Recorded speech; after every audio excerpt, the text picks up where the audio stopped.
श्री स्वामी समर्थ. नमस्कार स्वामी भक्तांनो. आज मी तुम्हाला शिर्डीचे साईबाबा यांचे अष्टोत्तर शतनामावली सांगत आहे. तर शिर्डीचे साईबाबा हे एक महान संत आणि आध्यात्मिक गुरु होते, ज्यांचा भक्ती मार्गावर गाढ विश्वास होता आणि ते विशेषतः महाराष्ट्र आणि भारतभर प्रसिद्ध आहेत. त्यांना शिर्डीचे साईबाबा असे म्हणून ओळखले जाते. तर आपण सुरू करूया त्यांच्या अष्टोत्तर नामावलीला. ओम श्री साईनाथाय नमः. ओम श्री साई लक्ष्मीनारायणाय नमः. ओम श्री साई कृष्णम शिवमारुतयादिरूपाय नमः. ओम श्री साई शेषशायिने नमः.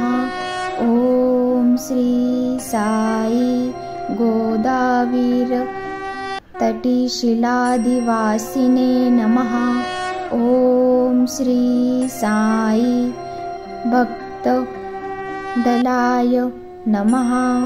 ओम श्री साई सर्वहनिललाय नमः.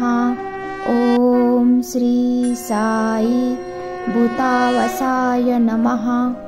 ओम श्री साई भूतभविष्य दुभवज्रिताय नमः. ओम श्री साई कालातीताय नमः. ओम श्री साई कालाय नमः. ओम श्री साई कालकालाय नमः. ओम श्री साई कालदर्प दमनाय नमः. ओम श्री साई मृत्युंजयाय नमः. ओम श्री साई अमर्त्याय नमः. ओम श्री साई मर्त्याभयप्रदाय नमः. ओम श्री साई जीवाधाराय नमः. ओम श्री साई सर्वधाराय नमः. ओम श्री साई भक्तावन समर्थाय नमः. ओम श्री साई भक्तवन प्रतिज्ञाय नमः. ओम श्री साई अन्नवस्त्रदाय नमः. ओम श्री साई आरोग्यक्षेमदाय नमः. ओम श्री साई धनमांगल्यप्रदाय नमः. ओम श्री साई द्रुधिसिद्धिदाय नमः. ओम श्री साई पुत्रमित्रकलबन्धुदाय नमः. ओम श्री साई योगेक्षम वहाय नमः. ओम श्री साई आपदबांधवाय नमः. ओम श्री साई मार्गबंधवे नमः. ओम श्री साई भक्तिमुक्ति स्वर्गापवर्गदाय नमः. ओम श्री साई प्रियाय नमः. ओम श्री साई प्रीतिवृद्धानाय नमः. ओम श्री साई अंतर्यामिने नमः. ओम श्री साई सच्चिदानात्मने नमः. ओम श्री साई नित्यानंदाय नमः. ओम श्री साई परमसुखदाय नमः. ओम श्री साई परमेश्वराय नमः. ओम श्री साई परब्रह्मणे नमः. ओम श्री साई परमात्मने नमः. ॐ श्री साई ज्ञानस्वरूपिणे नमः। ॐ श्री साई जगतः पित्रे नमः। ॐ श्री साई भक्तांना मतधात पितमहाय नमः। ॐ श्री साई भक्तभयप्रदाय नमः। ॐ श्री साई भक्तपरिधनाय नमः। ॐ श्री साई भक्तनुग्रहकातराय नमः। ॐ श्री साई शरणागतवत्सलाय नमः। ॐ श्री साई भक्तिशक्तिप्रदाय नमः। ॐ श्री साई ज्ञानवैराग्यपदाय नमः। ॐ श्री साई प्रेमप्रदाय नमः। ॐ श्री साई संशयहृदय दौर्बल्यपापकर्म नमः। ॐ श्री साई हृदयग्रन्थिवेदकाय नमः। ॐ श्री साई कर्मध्वसिने नमः। ॐ श्री साई शुद्धसत्त्वस्थिताय नमः। ॐ श्री साई गुणातीतगुणात्मने नमः। ॐ श्री साई अनन्तकल्याणगुणाय नमः। ॐ श्री साई अमितपराक्रमाय नमः। ॐ श्री साई जैने नमः। ॐ श्री साई दुर्गशोक्षोभ्याम नमः। ॐ श्री साई अपरजिताय नमः। ॐ श्री साई त्रिलोकेषु अनिघातागतये नमः।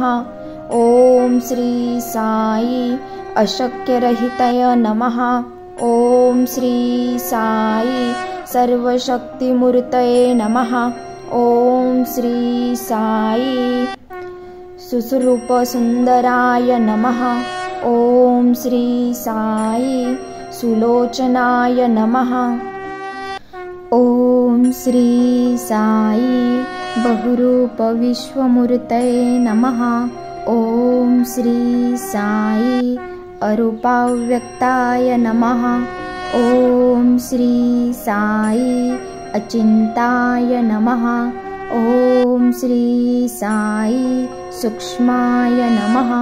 ॐ श्री साई सर्वान्तर्यामिने नमः। ॐ श्री साई मनोवागितताय नमः। ॐ श्री साई प्रेममूर्तये नमः।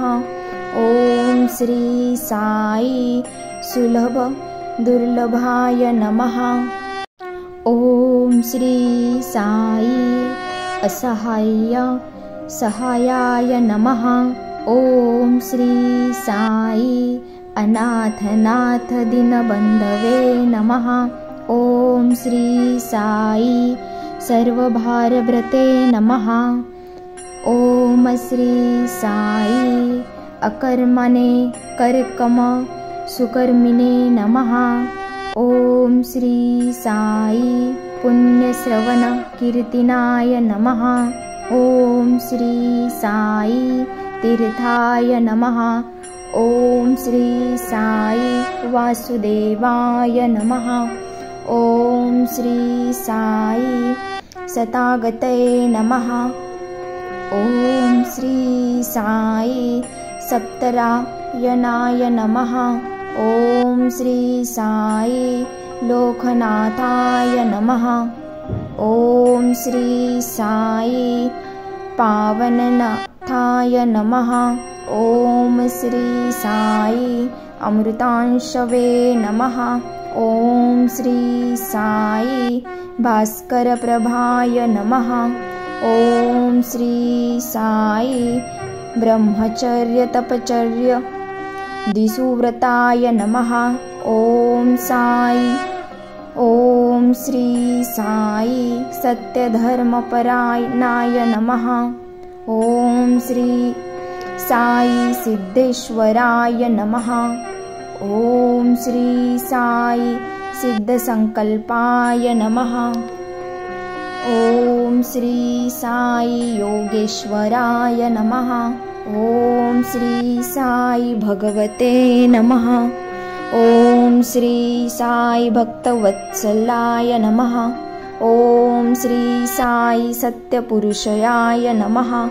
ॐ श्री साई पुरुषोत्तमाय नमः।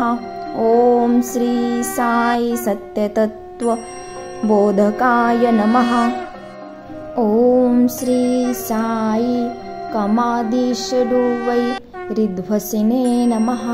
ॐ श्री साई अभेदानन्दानुभववरप्रदाय नमः। ॐ श्री साई समसवर्मतसम्मताय नमः। ॐ श्री साई दक्षिणामूर्तये नमः। ॐ श्री साई वेङ्कटेशरामाय नमः। ॐ श्री साई अद्भुतान्तचर्याय नमः। ॐ श्री साई प्रपन्नार्तिहराय नमः। ॐ श्री साई संसार सर्व दुःखक्षरूपाय नमः। ॐ श्री साई सर्वस्यव्रतो पुखाय नमः। ॐ श्री साई सर्वातर्भ्यः स्थिताय नमः।